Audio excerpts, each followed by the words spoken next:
Hello everyone and welcome to my presentation. Today we'll be looking at social control and the school. This is part 1. The content of this presentation includes common behaviors of students at their schools and how do teachers and those in authority respond to these behaviors. That would be done by students of a school. Two parents share what schools can do to maintain social control, causes for deviant behaviors in children, and what can be done in the school to help those children and the types of support available beyond the school gates for deviance that will be done by social workers. What is one common behavior in your classroom? One common One common behavior in my classroom is students not doing their homework. Usually when students get homework, they go and play or watch television. How would your class teacher deal with that problem? My class teacher would deal with that problem by telling their parents, kind there to the head teachers, or let they stay back and do it. What is one common behavior in your classroom? One common behavior in my classroom is disobeying the teacher. How do they disobey your teacher? They disobey the teacher by talking very loudly, walking out during class session, and and, mm, and talking back to the teacher. How would your class teacher deal with that problem? My class teacher would deal with the problem by punishing them by putting them up in the air for 2 hours before them go home and calling their parents and send them to the principal office and send them to the principal office.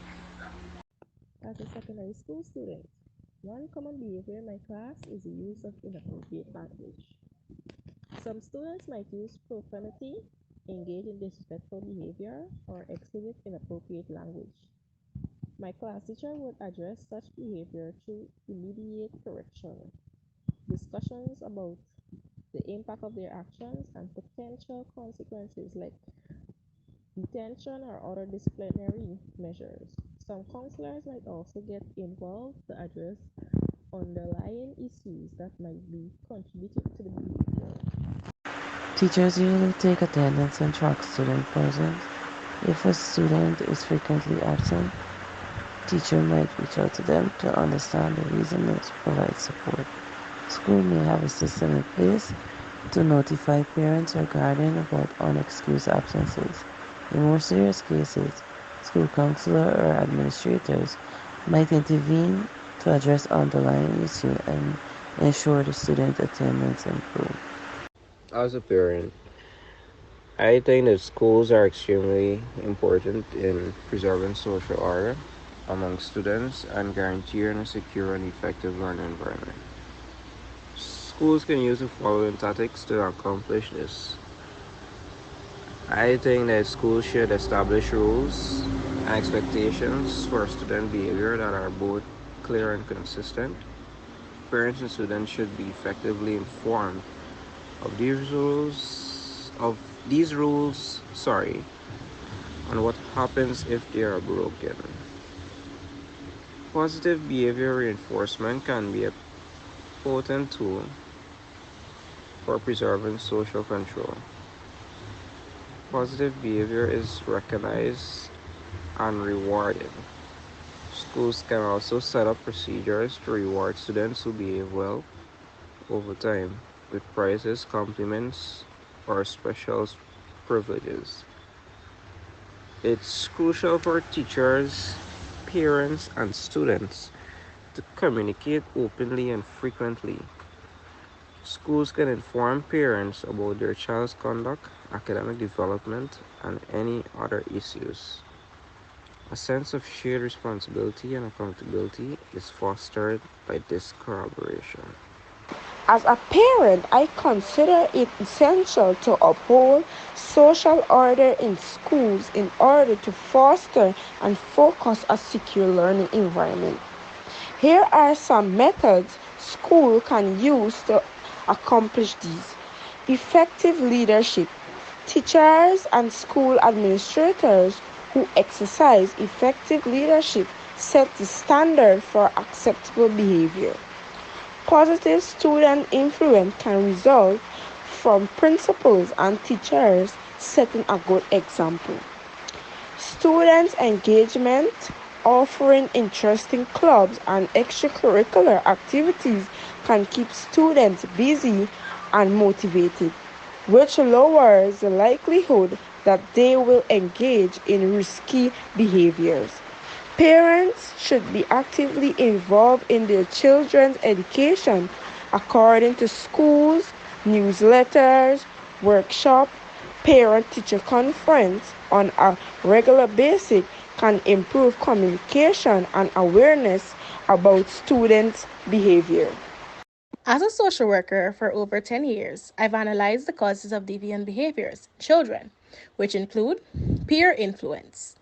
Peer pressure has a significant impact on the way kids behave to fit in or to get approval of peers who are partaking in these activities.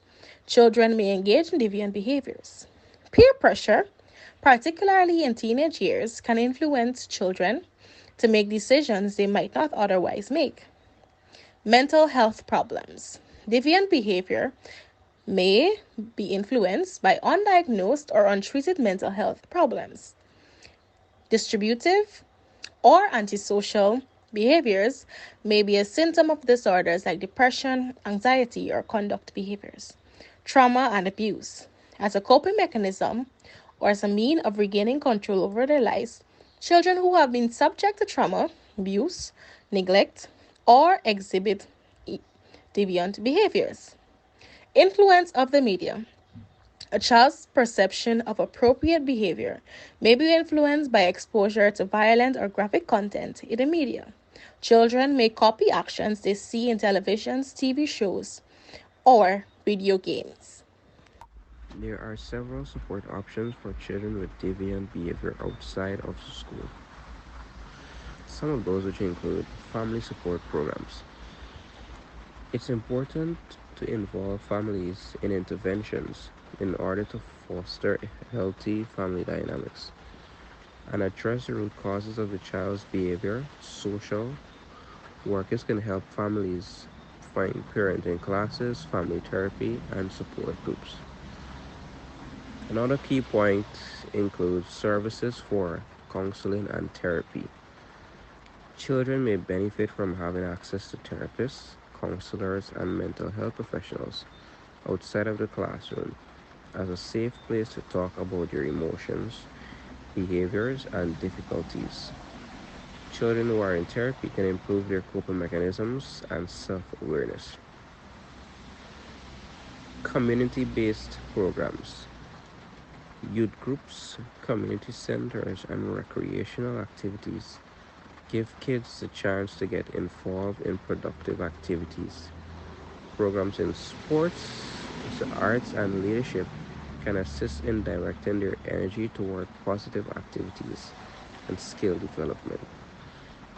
Last but not least, online forums, resources, and support groups can give young people a platform to connect with others going through similar experiences, exchange stories, and get guidance. What can be done to help these students with deviant behavior in the school? Teachers can create opportunities for beneficial peer interactions, peer support, and inclusion. Children with deviant behavior can benefit from group activities, peer mentoring, and support groups that can make them feel valued and accepted by their peers. Teach kids how to recognize and effectively control their emotions.